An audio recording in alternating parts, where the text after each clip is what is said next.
Hello and welcome to the Real Life Show. Ladies and gentlemen, my name is Jonathan. Remember, this is a platform where we get to interact and engage, learn from icons, gurus, trendsetters, trailblazers, people who are making a difference in the society and in the nation at large. Yeah, so right now I'm chilling in the sweat factory with the fitness expert, Mr. Makungo. Yes, Makungo, actually. Makungo. Yeah. Boss, welcome to the show. Thank you, Jonathan. How are you? I'm good. How have you been? I've been okay, thanks. Okay. Uh-huh. You know, before this interview, I was thinking maybe we just do a session together. You know, we just see who's strong, whether the young generation or the old generation. Yeah, I mean, could have done that. Or next time I come, we'll do. No problem. Yeah, but briefly, just tell me about your background, where you come from, upbringing, and things like that. Okay.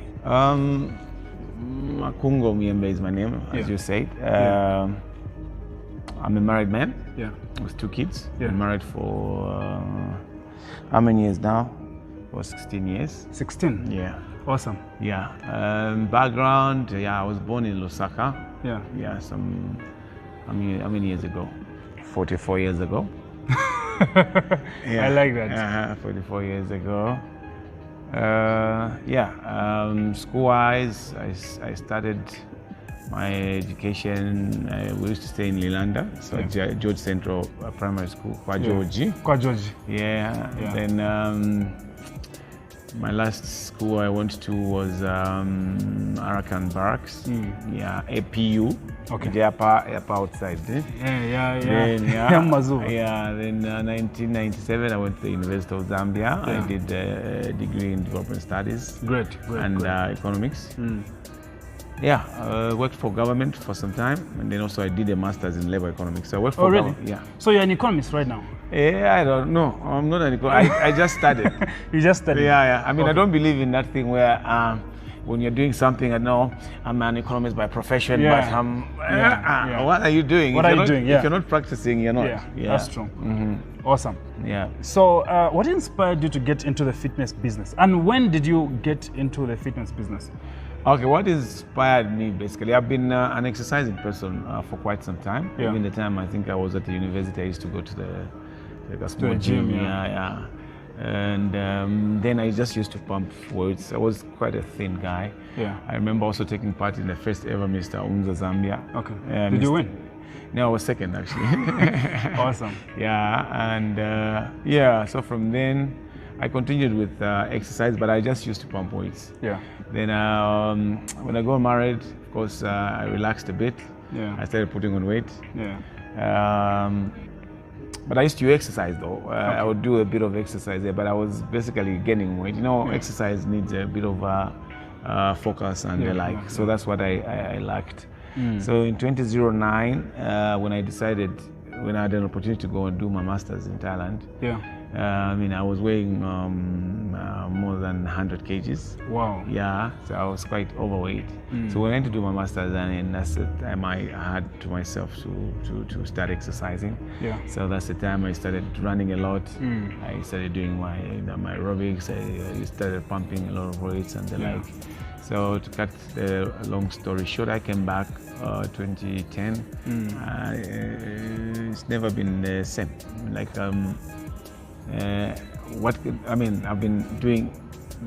That's my lifestyle now. It's your life. Of course, from 2009 when I came back, everyone thought I was basically sick because I'd lost a lot of weight from 10 something to about 83 kgs and the like. Yeah. Now, so for someone out there who says, I want to attain certain results, fitness results, a certain body type, how long does it take for them to get those results? Let's say I'm a small guy and I want biceps, triceps, the chest, or I'm a big person and I want to reduce and have a six-pack and lose weight like a lady. How long does it take? For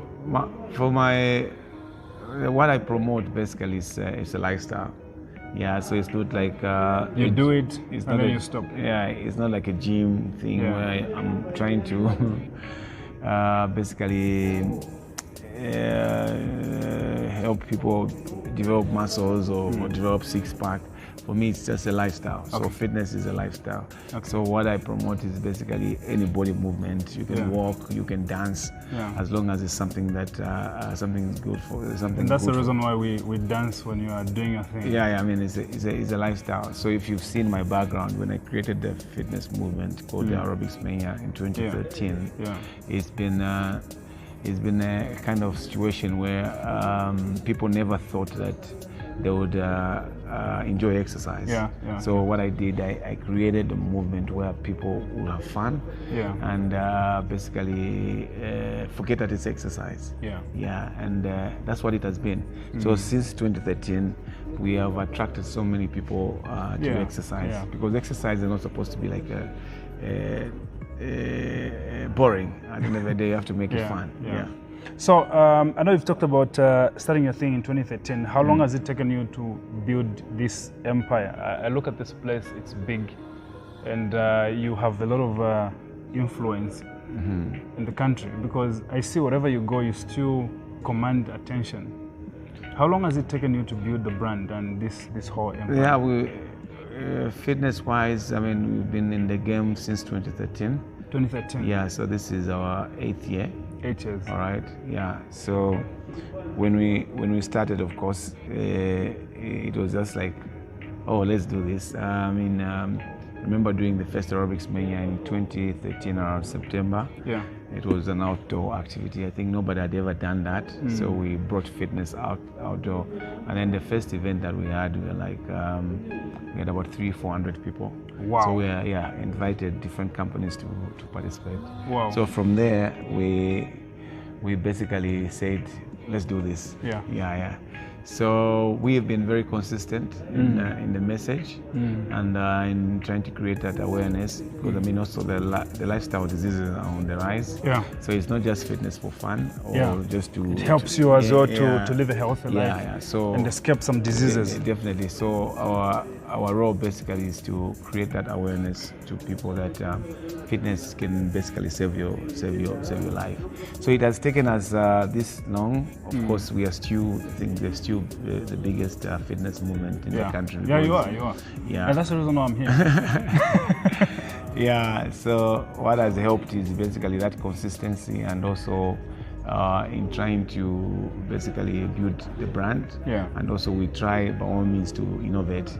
So we've done activities with so many people. We've done activities with the president. Now, talking about that, the activity, I saw you with the police the other time. Are you training the police service now? No, what was happening there? I mean, the Aerobics Mania is basically there to create awareness and have fun, and then from there probably there could be a realization that you can continue having fun with exercise. So with the police, what we've done is basically we launched the Aerobics Mania, which the Inspector General of Police endorsed. So we've been to like 3 different places. We started with Lusaka, we went to Cobalt, we went to Livingston. So that's just to launch the fitness movement in the police. And then it's our hope that they continue exercising. Awesome. So we want to do that with other defense forces as well. So for someone who wants to join this industry, what challenges are you facing right now? Let's say in terms of gym, being a trainer, fitness, movement. What are some of the challenges that you've encountered so far? It's of course the sector is growing, but I think we are still far from it. Oh, really? We have a lot of people that love to exercise, but they don't have money to pay in terms of the sector itself. All right. And not so many Zambians are really interested in fitness. So from my own analysis, people, the higher they go in society in terms of progression, the less they pay attention to these kind of things. You know, because I mean, I have a couple of friends that are doing well in society-wise in this organization. Most of them don't even exercise. Which is basically the opposite of what happens in the Western world. When people get successful, they basically recognize fitness as something that health is a priority.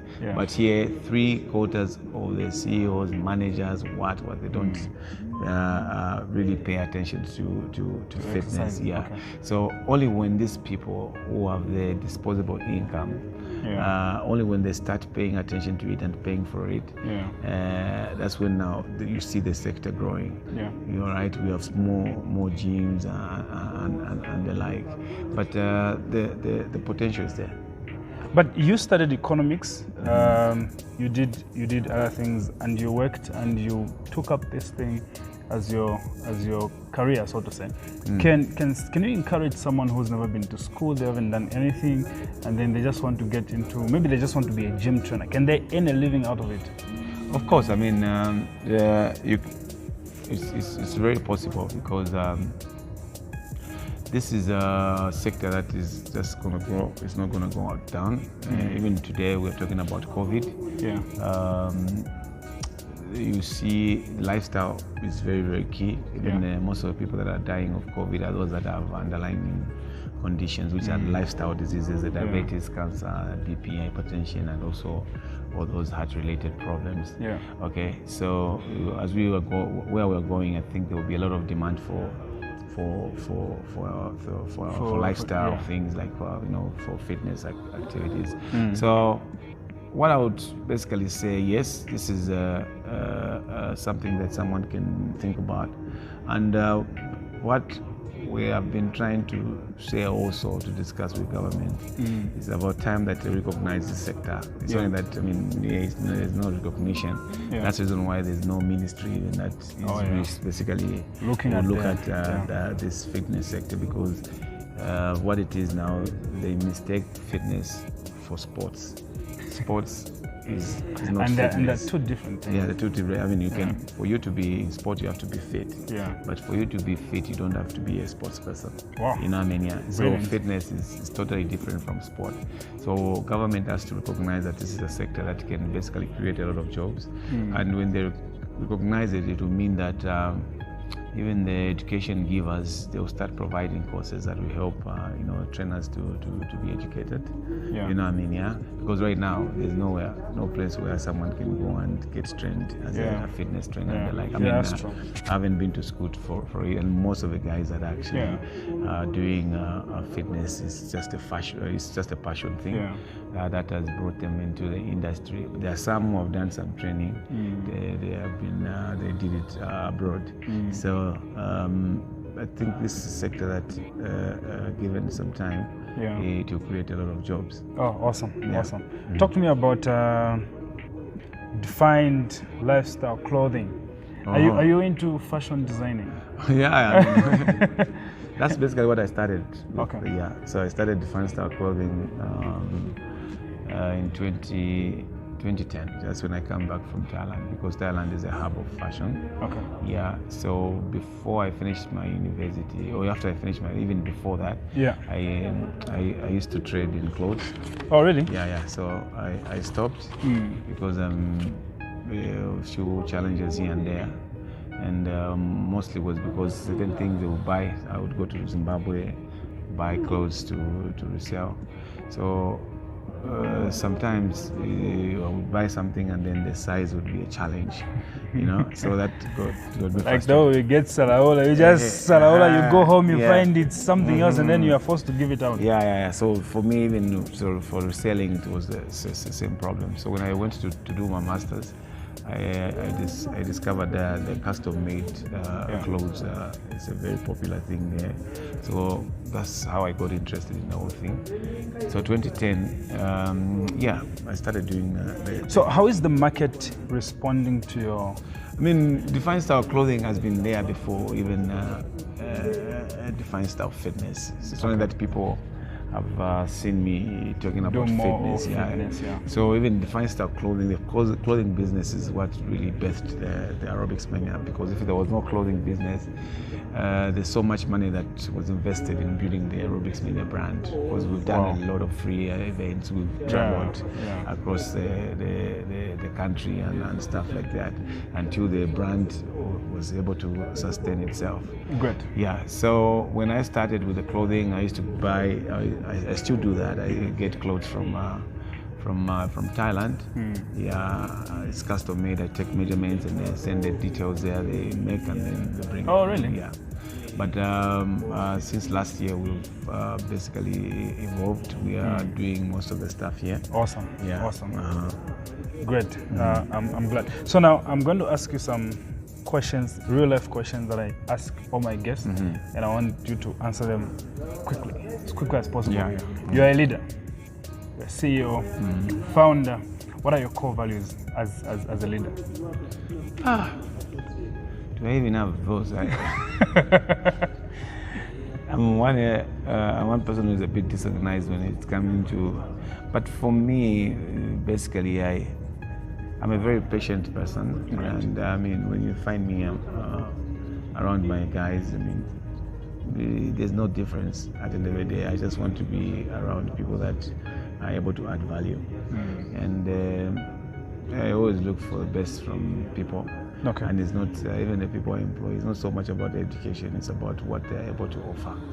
I mean, education is important, but at the end of the day, it's delivery. Yeah. Competence. Yes. And I've seen so many people that are able to do wonders without even just. I mean, if you have your grade 12, you just a certificate, and what I think, if you're able to read and write, that's. What are your driving forces in life? I mean, progression. I'm never satisfied with the stuff that I do. I like that. Yeah, and whatever I do, even the gym. I mean, this is one of the most beautiful gyms in the country. But you're not satisfied. Yeah, you still want to add something to it, decorate it, make it better. No, still want to make a better gym. You know what I mean? And that's what it is. So I still feel like in life we always have to basically progress in whichever level that you've got into. I like that. So I know you feel that way, but what are your biggest accomplishments that you've accomplished in life that you're proud of right now, as of now?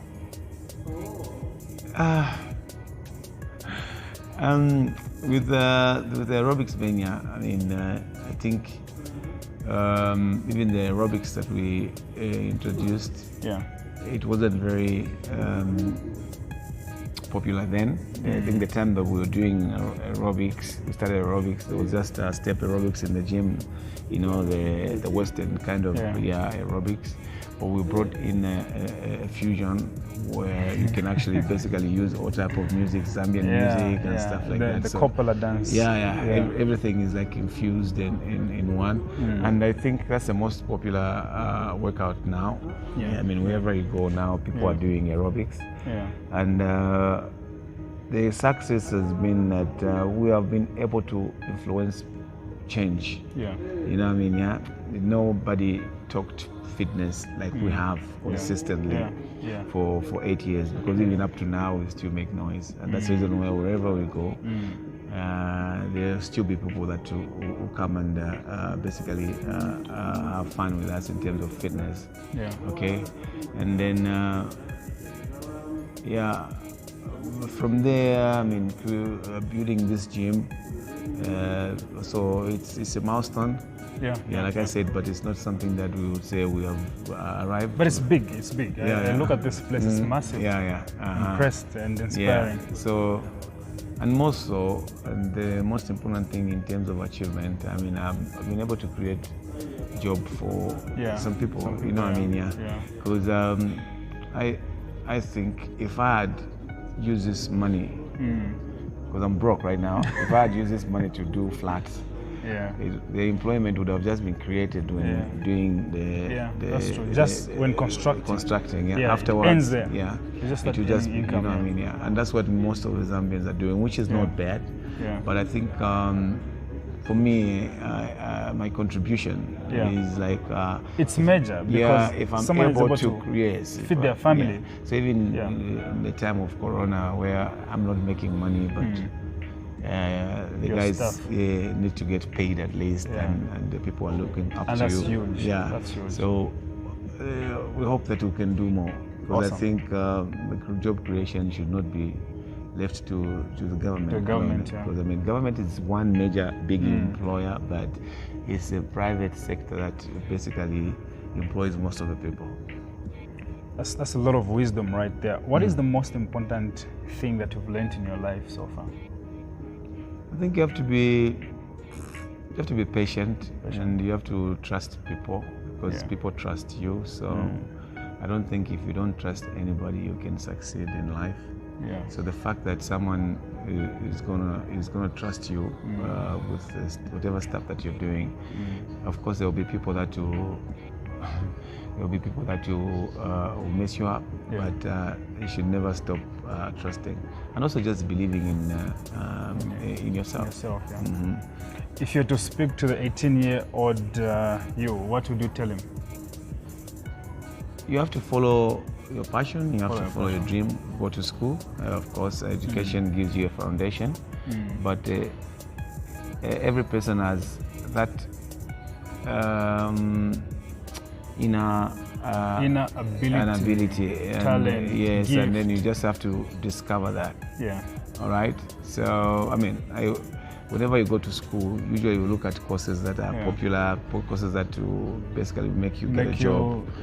But I should tell you that there are no jobs right now. There's so many graduates, some with even master's degree, who are just languishing. That's true. And then these jobs that economists, there won't be any jobs. So if I were you, I would basically focus on these skills-related courses.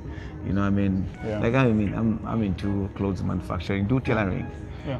My tailors probably would get even more than a degree holder if you just get a job right now. Awesome. You know what I mean? Because those are producing. Amazing. I can't do without a tailor, but I can do without a degree holder who is just there, maybe just doing logistics and stuff like that. You know what I mean? Because the tailor is the one that's doing the job. So where we are going, who have people that are hands-on, people who are producing skills are the ones that basically will be getting more paid. And if you were to meet 3 people, dead or alive today, who would they be and why? Hey. I don't know. 3 people, dead or alive? I don't know. Like very important people, I don't know. I'm not really like I don't know. It's not something nothing. You've never thought about it? I've never thought about it. Okay. What's your favorite meal? I love shima with fish. Music? Good music. I listen to also music. But I think more of hip hop. Hip hop. Hip hop, like local hip hop is good. Anything to do with hip hop, I think I like. But I listen to all sort of music. Awesome. Are you reading any book right now? I don't believe in reading books. Only something that is going to add value to whatever I'm doing. Of course, people say read, but I think it has to be reading with direction. You know what I mean? Because there are people who read, and then what? What value is it? And then sometimes they read and they've got no results to show for it. I will read something which is targeted. If I want to grow my business, or if I'm interested in something, because even my business, I've never went to school for it. You know what I mean? Fitness, I would read about it because there's something that I want to do with it, that knowledge. Clothing, I'm going to read. So it's targeted reading. I don't want to read the entire book. I'm just going to focus on what I want. You know what I mean? And that's the reading that I do. Otherwise, I did, read for what? You know what I mean? Because you don't have to have too much knowledge and then you don't even apply it. So it has to be targeted, whatever knowledge that you need, and you apply it. So for someone out there who's saying, I love what you do and I want to be exactly, they can't be exactly like you, but they get inspired and they want to be like you. What are your last words? I mean, you just need to discover yourself. You can't be me. I have a different personality, and then also the way I do things, take a bit of risk. And at the end of the day, it's about believing in whatever you do. Because even whatever stuff that I've done today is because of the belief that I had. You know what I mean? I remember when I was stopping my job in 2011. Doing my clothes things, and people were like, the masters, you mean you want to be just selling clothes? I said, you know what I mean? When I started the fitness thing, why are you wasting your education? You're just jumping around, you know what I mean? But I mean, for me, from the word go, I believed that this is it. So even when I was resigning from my job, I mean, there was so much resistance that you can't, but I believed. And so it's about discovering yourself. And my path is not your path. Yeah, that's true. You know what I mean? Yeah. So even if you're learning from someone, you don't have to take their path exactly. You can just learn one or two things. Yeah. Just because I resigned, you shouldn't resign if you're not ready. You know what I mean? Go and suffer. Yeah. Because there are no jobs. Because there are people out there who have very good jobs. Yeah. And if you have a good job, before you think of resigning, you have to make sure that you really know what you're going to do. Because at the end of the day, you need to feed, you have to make money. Yeah. So it's not just about leaving a job and then getting into something that you're not really sure of. You end up suffering. Awesome. Thanks a lot for allowing me to come and interview you and hosting me in the Sweat Factory. Oh yeah. Yeah, I'm encouraged, I'm inspired, and I believe that the viewers out there are so inspired. Ladies and gentlemen, there you have it. That was the Real Life Show, my journey. We're chilling with a fitness driver right here in the Sweat Factory. Until next time, stay safe, God bless you, and keep watching the Real Life Show. Thank you.